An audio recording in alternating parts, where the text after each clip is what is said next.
Welcome to the second episode of I'm Talking to You. This is Philippe Simone. We began last time talking to you about my life and some of the highlights of my life, where it intersected with history and social movements and other influences of mine. In the previous episode, I mentioned that I would be talking to you about Africa, what the continent means to me, and why it's important to know what's going on there and what our history is from Africa. I will also speak about the lovable bonobos from the Democratic Republic of the Congo and the LOLA Ya Bonobo Sanctuary, and how that has helped not only to retain endangered species and protect them, but to also help the villagers and the people of the country in Africa. Africa is the birthplace of humanity. From our archaic ancestors, hominids such as Homo neanderthalis, Homo erectus, Australopithecus, and many others, to the modern humans who evolved in East Africa some 240,000 years ago, give or take a few years. All of our ancestry comes from this group of modern humans, as they mixed with just about every other archaic human, creating the bountiful diversity of our DNA and our ability to survive and create diverse cultures in any part of the globe. The first humans were black, and they were from Africa. The only group or population that I would say has the least Homo sapien sapien, or the modern man from Africa, would be the Denisovans, living in isolated parts of Tibet. But as you can see, their culture is rich. They're just as human as anyone else, maybe even more so. And their stonework and art and culture just incredible. Africa is also the home of our closest cousins in DNA and in ancestry and evolution, the chimpanzee and the bonobo, both of whom are known as great apes, the third being human beings ourselves. Earlier apes, such as gorillas, are also related but share less DNA. Probably there's about a 13% difference between us and gorillas, whereas there's only about a 1.5 to 2% difference between us and chimpanzees and bonobos. There is a wonderful movie about gorillas. A man named Romain Berston. He was a Belgian man who grew up in Rwanda and came to love the country as if it was his own. He knew no other country, really. And he became a filmmaker and decided that he wanted to film the mountain gorillas and learned all the various ways of being able to approach them. To cower and to be silent and not to stare into the eyes of a gorilla helps them feel as though they are protected and safe and the dominant. Standing up relinquishes that feeling, and you may get charged. But Romain found many ways and has brought many people to understand the mountain gorillas, which has created a great research and environmentally safe economy in that country, which is struggling desperately after years and years of civil war. I look at the gorilla as being one of the most peaceful creatures on earth, as well as the most powerful. Africa is a place rich with natural beings and nature, plant life in abundance, but it's suffered its share of destruction from colonialism and neocolonialism. Looking at the environment, I can simply say that we should know who Ken Saro-Wiwa was. He was part of the Ogoni tribe that lived in the delta of Nigeria. The Ogoni have suffered greatly at the hands of Shell Oil and the environmental destruction. So much so that they had to convert from their hunter-gatherer ways to live in other ways, because there's no way that they can produce anything in an area that polluted by natural gas pipelines, things that we were trying to prevent here in Massachusetts. Many, many years ago, it's still a crisis in Ogoni land. Ken Saro-Wiwa look him up. One thing you must know is that there are many, many incredible ideas of how to create sustainable economies, how to protect the environment, and how to enrich the people in the rural areas as well as the city folk. In Africa, these things are always taking place, but the West never recognizes it. When I try to tell people about these wonderful things and innovations in Africa, it just seems to go in one ear and out the other, as if the West has some kind of a problem accepting anything good from Africa. Let me give you a little bit of a hint here from the perspective of what I've heard Africans say themselves. When the independence movements forced the European colonial powers out of the continent, many people thought that those Western powers had brought the Africans to a certain state of technology and that they would move ahead from there and develop much in the same way as some of the countries in the West did.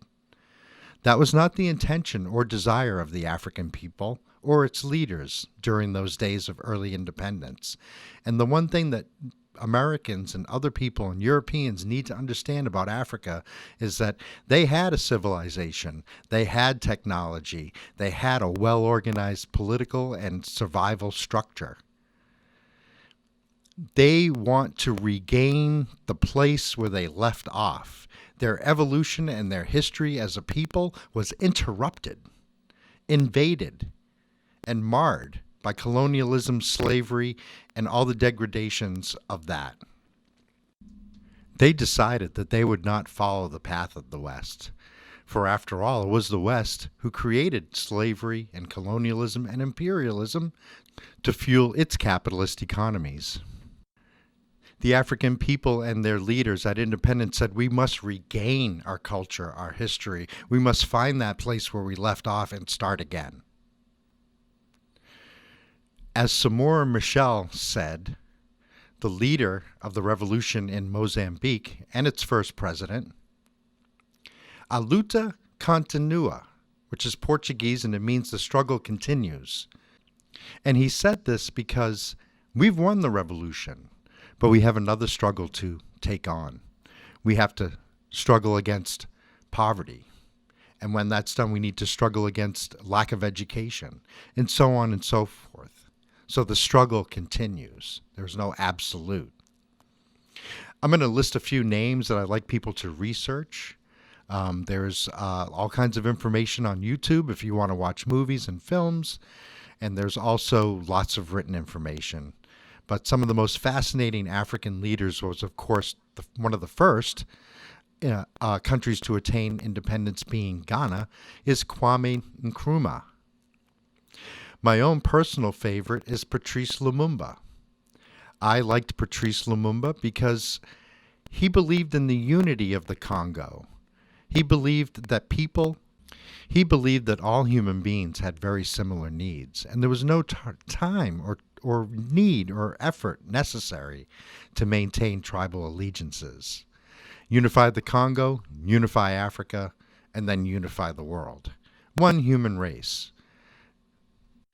And I dare ask, has there ever been an American president or leader that has sought those lofty goals of unifying North America and South America and creating some kind of unity between all the peoples and languages spoken? And like so many leaders with such good and lofty goals, Patrice was murdered with the complicity of the CIA, the Belgian secret police, and the Katangese secessionists. But we don't have to forget him. Every day we can remember who he is and try to live up to those goals. And there are many people in Africa who still remember Patrice Lumumba and still live up to his goals and his ethos. Another very popular African leader that was assassinated was Thomas Sankara from Burkina Faso. Formerly known as Upper Volta, it is no wonder to me that the name was changed as soon as possible. Thomas also wrote the national anthem, being a guitar player. He was a captain in the Burkina in the Upper Volta army at the time, and was part of the takeover to get rid of the other government that was neo-colonialist, and the country was left in a despair of poverty and hopelessness.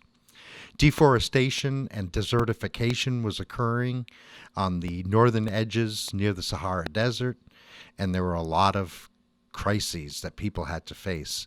So Thomas came in, and he got people food to eat, worked with them hand in hand, building railroads, roads, bridges, schools, made women carry the first important government posts in all of Africa. That happened during the mid to early 1980s. And not just some sort of home economics type of ministry role, but important ministry roles that made deep and important decisions on the everyday life of all the people of Burkina Faso. To empower women was a goal. He outlawed genital mutilation and forced marriages. Thomas also began a program of reforesting the Sahel. And during his term, he had villages and youth leaders organize these plantings in their own villages, and they planted over 1 million trees and helped to stop some of the desertification that was occurring then. Thomas was assassinated at the orders and the help of his best friend, Blaise Compaoré, who was also a part of the revolution but turned against him. And if you really want to blame anyone about these kinds of assassinations, these are all due to Western American and Western European economic interests. That's what it's all about. The Bank of France, the Bank of England, the Bank of America, Exxon, Mobil, Shell, all these corporations having so much more power over people than the country's leaders themselves. It's a shame, and it must stop not only there in Africa, but here and all over the world. As people rise now in the streets in America and all over the world, we're saying we would like to manage things because you've shown us that you can't do a good job. You can't do it without racism, exploitation, imperialism, or colonialism, or slavery. We can do better. We're the people. And we're the people much like any people in Africa, Asia, Europe, Australia, North and South America. People. So when you're looking for good ideas, new ideas, look to Africa. Marcus Garvey said so a long time ago. And though I would not want my neighbors shipped overseas, I certainly agree with a lot of Marcus Garvey had to say about building communication and intercontinental network and commerce between all the black peoples of the world. And he wasn't just talking about Africa. He was talking about all the black people in America, in the Caribbean, in South America, in Africa, of course, in South India, Sri Lanka, Indonesia, Australia, Tasmania, New Zealand, New Guinea, Melanesia. The list goes on and on. There are many, many black men and women in the world, and children. The exploitation and the environmental destruction of Africa must stop. And we can support it by supporting those movements and those programs that are doing just that.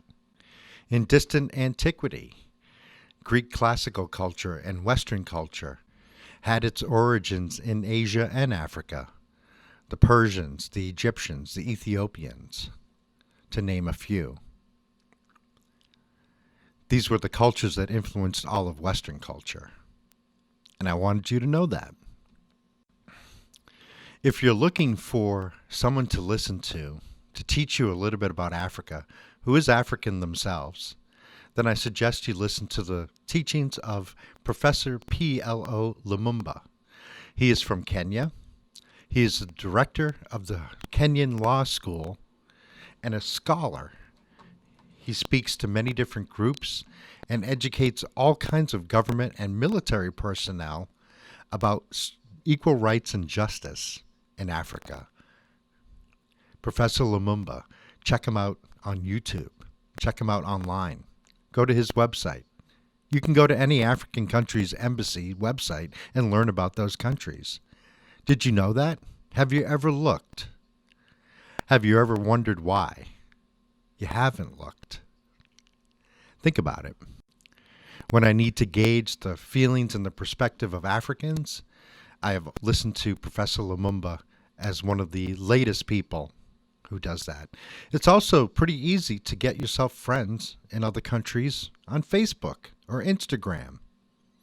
People that you know here might have traveled somewhere and picked up a few good friends. That's a good way to start. Or you can just simply search by country or see who comes up. A lot of times when you mention something about a country, some people from that country comes in your suggestion box. Make friends. Be careful. You know how things are in the international commerce. But try to make some friends. I've made some really good friends, and I've gotten some really good insights directly from the people who live there, who work there, who suffer there, and who have joy there as well. What I told you about in the beginning of the show, about how Africa had to take a step backward and catch where it had stopped its evolution before the invasion and interruption of their culture, and then to pick up from there and move forward in their own way. These are the words I heard from Professor Lumumba. And that's why I feel confident telling you those and passing that along. I hope listening to the show makes you want to learn more. I enjoy nothing more than broadening my horizons and living on a planet where I know that the stars are above me, the ground below me, and the earth is curved. I am on a planet. I'm on a sphere in space. And there are many, many people like me of the same species. And they have so many interesting things that they do, and so many wonderful things that they make, and so many colorful things to see. I really feel that if you're not getting involved in discovering that you're really missing out on something. There's a hole in your life. And I think that that's one thing that can fill it. It can fill the hole and create an understanding and compassion and empathy for other people. Something we lack very much in our country of brutality, where even though there are people marching in the streets, for 20 days, 6 black men have been killed every day. 6. So in addition to learning about Africa, I'm going to ask that everyone who listens to this try to learn as much about Black American history as you possibly can. Right now, protests all over Africa are occurring in front of American embassies. And there is a large outcry from many governments. And also now the United Nations has launched an investigation on systemic racism in the United States. It will be very interesting to see what they come up with and propose to do to make solutions, or to implement the solutions that black people and concerned people have come up with together in the last few months. I became interested in Africa mostly through reggae music and the songs that I listened to. Cry Blood Africa. Africa's the black man's home. Africa. And many, many other songs by artists in Jamaica. Folks who want to praise and tell the truth about Africa. There is a simple tribal people who live in North Africa, in Mali, and they are known as the Dogon people. They have legends and stories about visitors from outer space. And unlike us, they don't try to hide these stories. They tell a story of an egg-shaped craft that lands in a pond. And out comes a frog-like looking creature and talks to them and tells them where he's from and why they're there. And for some reason, without any of the tools of astronomy such as telescopes or infrared, they knew the existence of a dark star, a star that you cannot see with the naked eye. How did they know this if they did not have that contact? Maybe they had other means. But in any case, African technology, even in its most ancient form, is nothing to balk at, has its use and its value. When we look at our own system and the technology that we produced over the last 500 years, I can simply say that it was intentionally used and developed for certain purposes. For the purposes of making money, for the purpose of capturing slaves and selling them and forcing them to work, for the purpose of conquering other countries to take their wealth and riches, or to make them obedient to your desires. These technologies, these war machines, these types of industries that we have serve that purpose. If there is another purpose in our society, such as one where guaranteed needs are met, where health care is abundant and free, where education knows no economic bounds, then our sources of technology, our types of technology that we would create would be very different. Gone would be the massive military machines that are needed for conquest and colonialism and imperialism and global domination. Enter new power and energy sources. Enter new medical technologies, some perhaps even driven from the ancient knowledge of herbs. And the contradiction is extremely evident. All this oil and uranium mining in Africa, and oil drilling and extraction, timber extraction, but no major program to set up solar power in a country gifted with sunshine and heat. The contradiction is absolutely evident. And it shows quite clearly that the West is still not giving up its conquering role in the region. Even though Europe is rife with social democracies and better working conditions for its people, the system that created all this is still intact and therefore requires the same things that it always needs. We look at ourselves as being a part of that system, but we are not. We happen to believe we are because we are close to the dining table from which all the crumbs fall. And we do get very good crumbs here in the belly of the beast. But they are, after all, crumbs and not the real thing that we're all entitled to. How much technology would you need in the old style of living where everybody in the village does what they need to do and they just share everything? It was an ancient way of making sure that everybody got what they needed and that all the children were taken care of. We are the children of the earth. We need to begin to take care of ourselves. And of course, Africa has the most modern of modern cultures with its own popular musics for its youth. Afrobeat is something that's taking the world by force right now. You might want to give it a try. And if you love the Caribbean-style soca music, its festive and militant flavor, you'll probably like Afrobeat too. Just about all the popular music of the world contains some form of African beat or indigenous rhythm. America is full of African rhythmic influence. Brought here by the slaves, played in the Caribbean, in the South, it became a part and parcel of American music.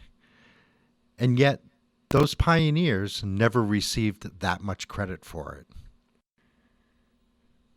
We'll cover that issue in another episode. I also want people to know that Africa is not homogeneous. There are many different types of people who live there, many hundreds and thousands of ethnic groups, thousands of languages, and people who have very different appearances from one another. There is not just one type of African, though those are stereotypified constantly. Africa in the West, in the East, in the North, and in the South all have its share of uniqueness. Let's get back to African music. I'm going to tell you a little bit of a story from my past, from when I lived in Chicago, and how I met the master drummer of Ghana, who was then the director of the American School of Music in Chicago. He had been commissioned by his government to do this, to come to America and learn about the American drumming styles. The place that he went to find all of this, I found very surprising. He told me that he couldn't really figure it out through the popular music because there were just so many different types of instruments being played. But where he learned about American drumming and its value was in the parades and the marching bands, the brisk militant drumming that was done by the marching bands.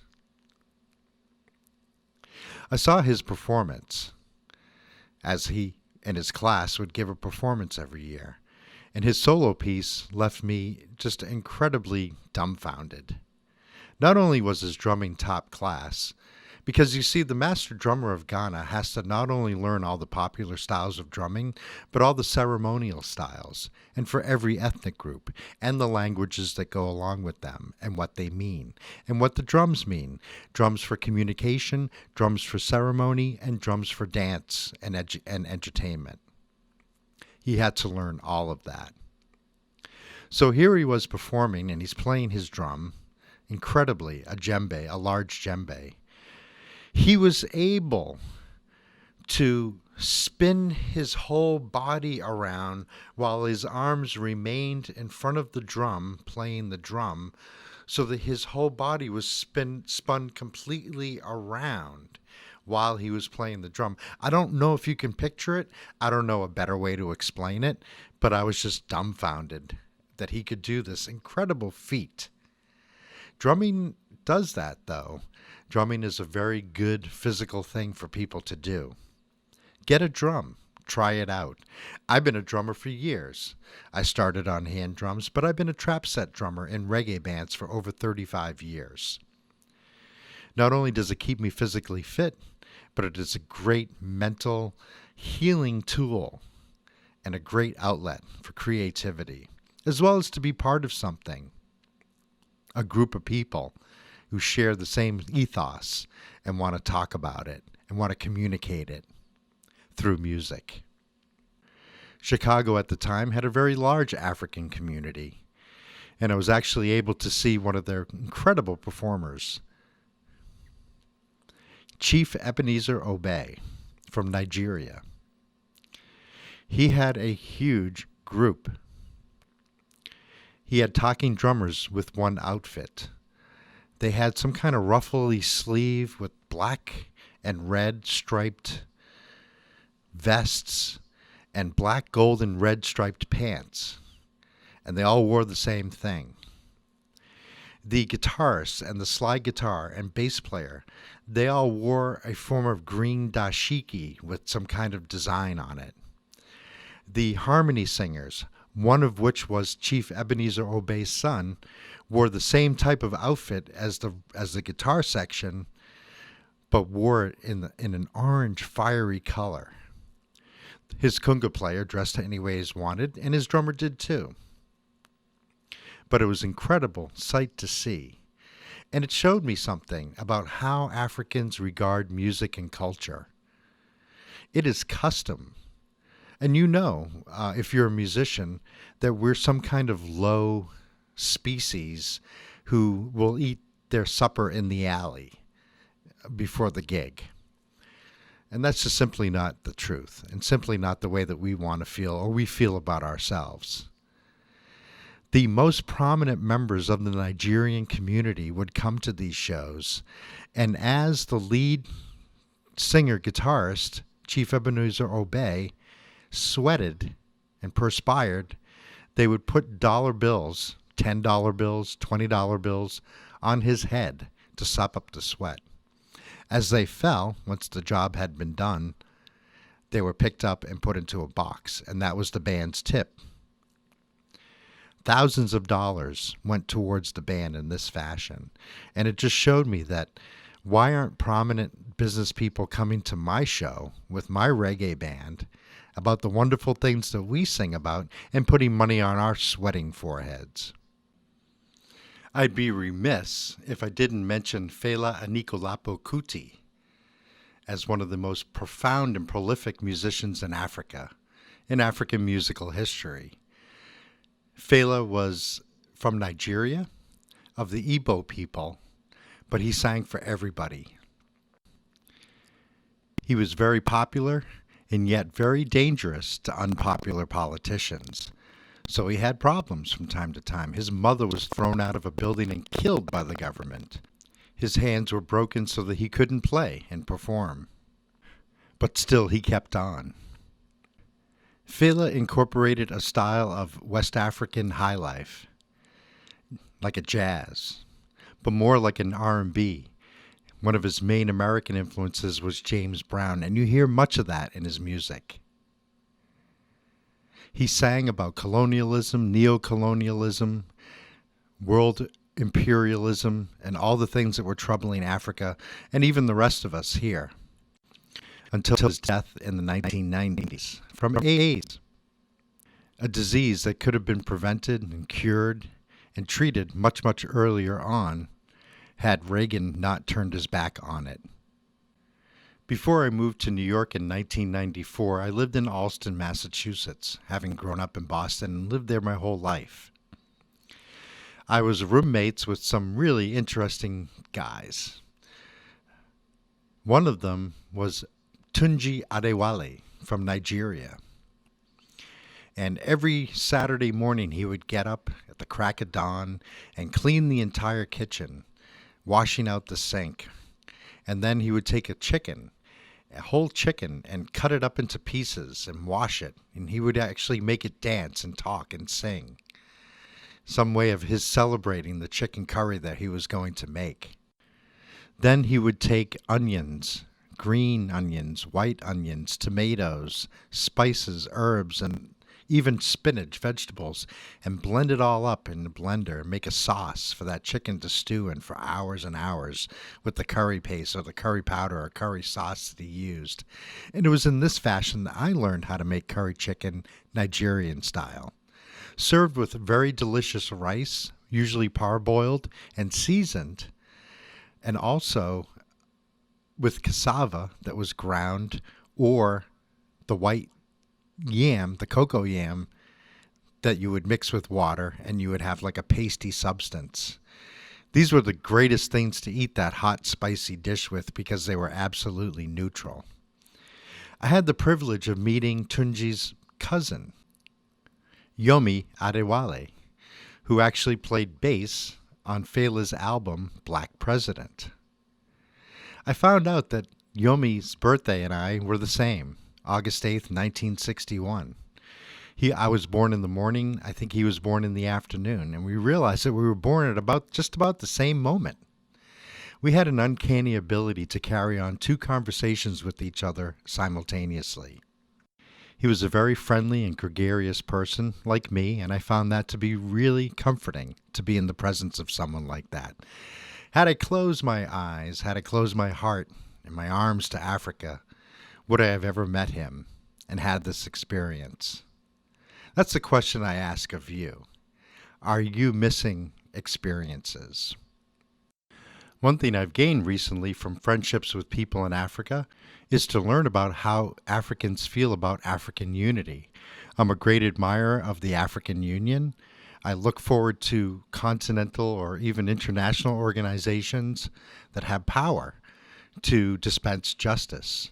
The African Union came in very handy when it came to Burkina Faso recently, having an uprising, and then the military trying to take over again. The intervention of the African Union prevented this and put the country back on its path to democracy. My friend David from Uganda said that it would be impossible. It would never happen. There are too many ethnicities, too many different cultures. Other people who are from Africa have said this is an absolute necessity. And there is an issue that a lot of Africans are complaining about right now within their governments, within the African Union, about how democracy boils down to the number of votes in your tribe or your ethnic group, and that voting is basically the tool of the majority over the minority. This phenomenon must make coming to a consensus or creating something that is beneficial for everyone in a particular country almost impossible. And so right now, Africans are looking at this. How much of our tribal politics affect our national politics and our regional politics? Are the number of votes just simply the number of people in a certain ethnic group? That is something they're looking at.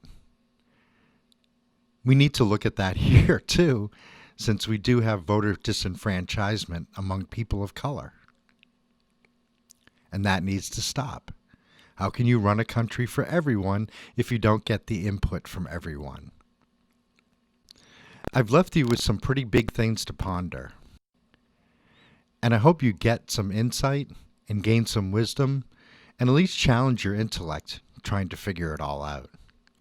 Next, I'd like to talk about one of the most enchanting and wonderful things, one of the most adorable things that's come out of Africa, and that is the LOLA YA BONOBO Sanctuary in the Democratic Republic of the Congo. Bonobos are great apes. They are like chimpanzees, but they are a separate species.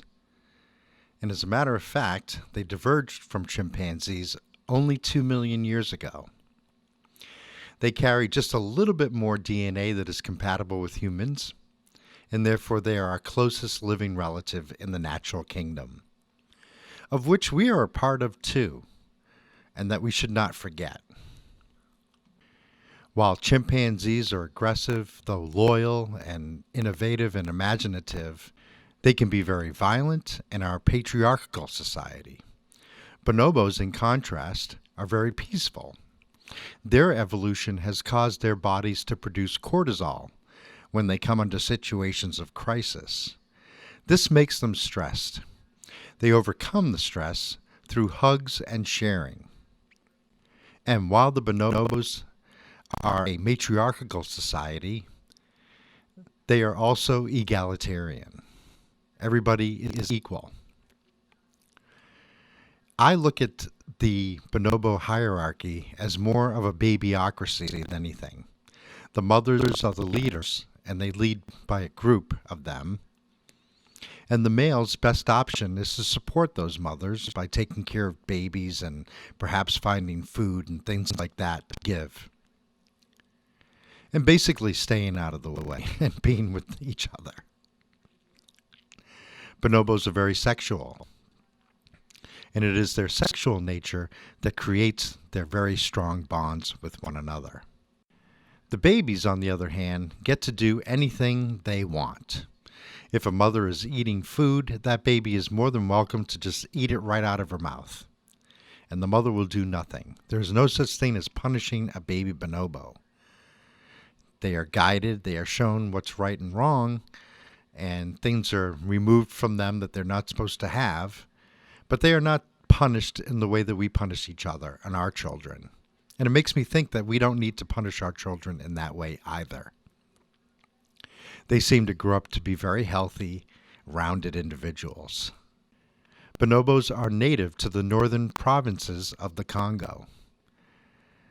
They did not cross the Congo River. They stayed in the rainforest and developed in the way that they would develop there, while chimpanzees wandered out into the savanna and developed the way that they developed. There are chimpanzees right now in the Fongoli region of Senegal, in the savannah, where it is very hot, and it is so much hotter than it has been that their behavior has changed. They now fashion and use spears to hunt. They now sleep in caves during the day to stay cool. And they also, unlike anything they've ever done before, they all get in the water. When there's excessive rain in the Fongoli region, it leaves pools of water, and the chimpanzees bathe in there to escape the heat. Anyway, back to bonobos. The bonobo babies are very attached to their mothers, and to remove them from their mothers can actually cause so much grief that they will die. This is what happens when they are poached. You have to understand that the Democratic Republic of the Congo was mismanaged for decades under the rule of Mobutu after the overthrow of Patrice Lumumba. Western companies were given free rein and the people were alienated from the land. Civil war ensued, while different factions fought to gain power in the vacuum that Mobutu left. And eventually, a more Lumumbaist-centered type of government began to take root in the Congo once again. That government made a number of reforms. The first thing also it did was to illegalize completely very strict laws against the poaching of bonobos and other endangered species as the country attempts to regain its wealth. And I just want to interject here and simply say something that we look at gold as a standard of wealth. Gold is only as valuable as someone says it is. If someone were to say something different, it would be valueless, and we would be left without any kind of backing of our currency. But I do know this. The health of the earth and the creatures therein is the only permanent source of wealth, and that is worthy of protecting. So I can wholeheartedly agree with what the government in the Congo is doing. Due to the ravages of 20 years of civil conflict, people have been left quite destitute, and poaching has become a way of putting food on the table. Poachers looking for a baby bonobo who they can sell at a very high price to a foreign zoo must kill the parents and rest of the family in order to achieve that. They take these dead bonobos and they sell the meat on the markets of the Congo, leaving the babies orphaned, desperate, and deeply traumatized, their lives in danger. Enter the LOLA YA BONOBO Sanctuary, founded by Claudine Andre 20 years or so ago. It shelters those babies and nurtures them until they are old enough and well enough to go back to nature. Here's how it works. Because the government laws are so strict, they're always on the lookout for people trying to take bonobos out of the country. They find them in suitcases at the airport, in taxi cabs, in little bars where they're put in cages for people's entertainment. The one important element being that someone has to call and make a complaint about this. Otherwise, they don't know exactly where they are. So when someone does complain, LOLA YA BONOBO people go to where the plainclothes detectives or policemen or government agents have confiscated the bonobo, and they bring that bonobo back to the sanctuary. Upon arrival, they are immediately paired with a woman who will take care of them, an African woman who has most likely received some kind of degree in zoology as a basic requirement. LOLA YA BONOBO hires many educated Africans, not only to take care of the animals, but to give them testing and other kinds of medical treatments. If it's in the evening, the babies are put into a hammock and rocked gently to sleep. In the morning, it's mommy time, and all the mamas come out with all the baby bonobos, and they all get fed by bottle. Not only do they get the good food that they need, but they begin to see the other bonobos and what they're doing, and it helps them to adjust. They begin, after a few days of playing with the other bonobos, and they begin to smile again, almost completely healed from the trauma of being removed from their mother, which, as I said before, can take their life. When the bonobos get older, they are put into the main enclosure out of the nursery to be integrated with the other adults. And there are probably about 100, maybe over 100 bonobos in the sanctuary. A 75-acre enclosure of rainforest guarantees not only their safety, but adequate space for a habitat. There they must learn or be prompted how to get into the water and how to do many other things, how to react to snakes and leopards and predators. They are being watched for these characteristics and signs of these characteristics and survivability almost as soon as they enter LOLA YA BONOBO and throughout their adolescent years. Bonobos can be very imitative, and when one bonobo figures something out, they all know, and they all do it. I saw in a film where they were getting them into the water, and at first they didn't want to go in the water, so they had to throw bananas in to prompt them to go in.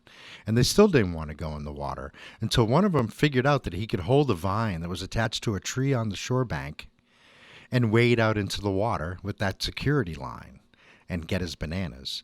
Before you knew it, everybody was wading out with their hands stretched out, getting the bananas. One bonobo even took a very long stick and began fishing the bananas out of the water, while others were swimming up to their necks.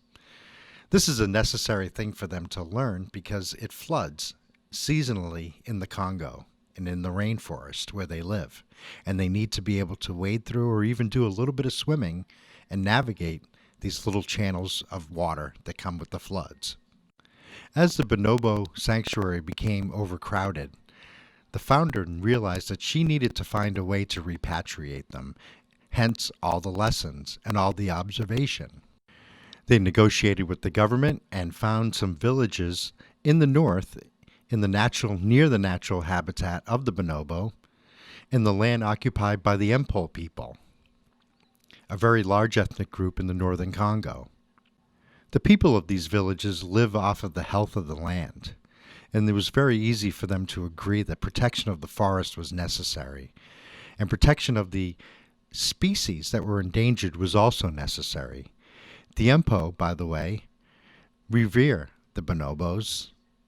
They feel that they're too close to human to hunt, and they call them the little grandfathers, as if they knew something about our prehistory and close association with them. The government of the Congo has seized this opportunity to do something that governments have not ever done, as far as I know, to reintegrate the people of the villages back to the forest and the land that they traditionally come from, the land that they know how to use safely and sustainably. They created the Community Compact, which deeds thousands of acres to these villages in exchange for their cooperation as eco-guardians. Poaching has decreased immeasurably, and the government has also matched this program with more educational programs for children, and why hundreds of children, thousands of children, go through LOLA YA BONOBO Sanctuary and become endeared to the bonobos every school year. As a matter of fact, the largest number of reported instances of poaching that have led to prosecution are the tips that come from children. The children go home and they tell their parents, "We do not want to eat this meat. It is bush meat. It has got diseases. We want animals that have been raised in a clean environment on a farm. No more bush meat. We don't want to get sick." And the bonobos are worthy of being protected. These are the children protecting their own future. Because as I said before, gold is no standard of wealth. The only real wealth and the only permanent wealth is the health of the earth, the health and success of all its species. When you begin to think about Earth as species, you begin to think of your own species as a species, not these mythical anecdotes of race and color. We are our species. We are Homo sapien sapien. We are one species. We live on the planet Earth. When my fellow special members are being threatened, no matter where they are, I feel threatened. War, imperialism, hatred, and racism, they're like radioactive fallout from a nuclear bomb. It's going to kill us all, and there's no escape from it. We just can't drop that bomb anymore. The one thing we can learn from the bonobos is how their egalitarian nonviolence and fun-loving nature has created their success evolutionarily and have made them the stars of many, many people's hearts across the world. Something for us to emulate in the way that we treat each other. Before you throw a rock at someone, before you call them some name, or you try to make them feel bad, why don't you do what the bonobos do? Give that person a hug. Give them half your sandwich. Make a friend. What's wrong with you? It's so damn easy. And to the police of America, who brutalize black people on a daily basis and throw their weight around on the rest of us. You're a part of our species too, you know. And if you want us to care about you, you're going to have to care about us. You're going to have to care about us with compassion, with mercy, and with understanding. If you have any interest in public safety, in caring about the people in your community, you will not be killing them on the highways and in the streets. We have the ability to overcome conflict, the ability to share and to solve complex problems in community with one another. We could also do it very easily without the stress of being poor, the tension of not having or feeling less than other people. We don't need to solve our problems through violence or through punishing one another. And I take this lesson from the bonobos, part of our DNA from a long, long time ago. Did you know that young bonobos are smarter than both humans and chimpanzees until young humans go to school? They score higher on intelligence tests that humans, chimpanzees, and bonobos take. I would not be ashamed that that was my ancestor or my relative, nor would I put my cousin in a cage. Would you put your cousin in a cage? Don't answer that. So there you have it. An organization that rescues orphan bonobos, raises them, and releases them back into their natural habitat. Empowers the villagers in the natural territories in the north with the community compact and makes them eco-guardians to protect the wilderness so that the Congo has a lasting source of wealth. And here, I live in this area of western Massachusetts where there's such a high value put on sustainability, yet so very few people really grasp the significance of that program in the Congo. It's a program that makes us embarrassed, I think, because had a program like that been in place, well, no one would have ever slaughtered the Native Americans here, the indigenous peoples, who were the eco-guardians of the land. And it makes us feel ashamed, I think, because somebody in Africa is doing something that we didn't think of doing, or we just couldn't get it together, because our country's led by such money-hungry and greedy people who want to control the land for their own commercial purposes and care nothing about a sustainable economy for the future generations. We've got to do better than that. The environmental situation on this planet is so crucial right now that we must take any lesson we can get, any good suggestion that we receive from any part of the world, and try it out. Talk about it. Hold it up as an example of something good. I think there are so many good things that come from Africa, including our own humanity.